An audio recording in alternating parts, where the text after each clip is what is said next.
Kemudian hasil rekap A, hasil rekap B selama ini contohnya ini kan.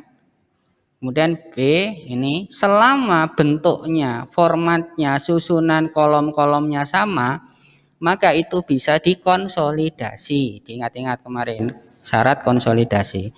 Ini data hasil rekap dari cabang A misalkan ya. Ini data hasil rekap cabang B. Saya ada di pusat, maka saya bisa gabungkan. Ya caranya bagaimana? Caranya dilihat di sini. Susunannya sudah sama persis. Oke, sama persis. Tinggal disorot saja. Ya kan? Hasilnya lokasi yang dipakai untuk hasil akhirnya disorot.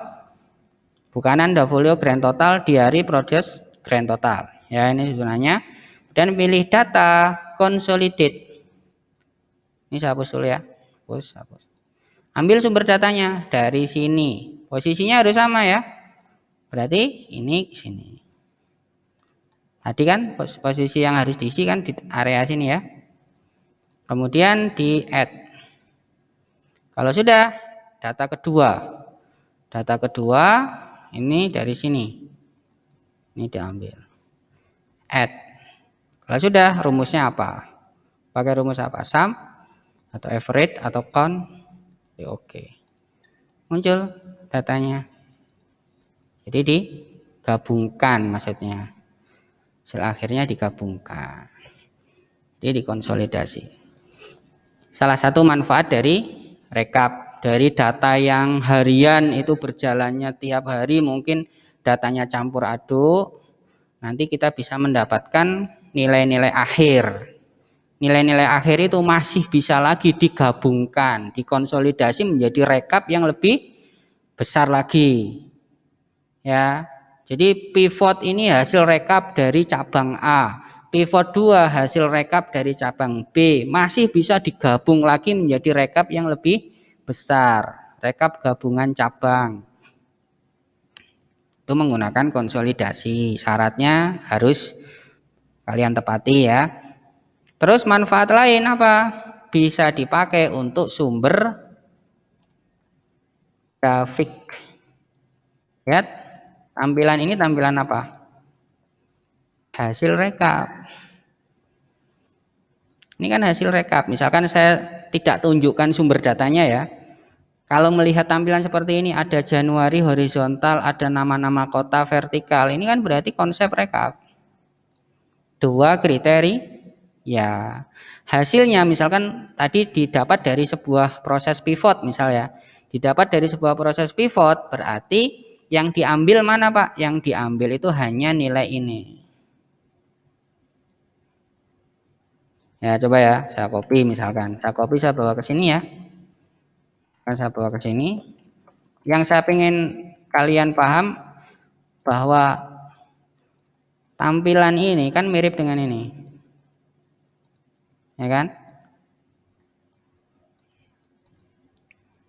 Ini ada nama-nama sales, ini ada nama-nama produk. Ini ada nama-nama bulan, ini ada nama-nama kota. Ini persilangannya kan. Kemudian yang di tengah ini datanya, persilangan dari nama sales dan produk. Yang ini berarti persilangan antara bulan Januari dan Solo. Berarti data ini asalnya bisa jadi dari sebuah proses rekap. Kemudian entah itu menggunakan cara yang mana terserah. Ini hasil dari rekap, kemudian di copy muncul tampilan sama seperti konsep inilah.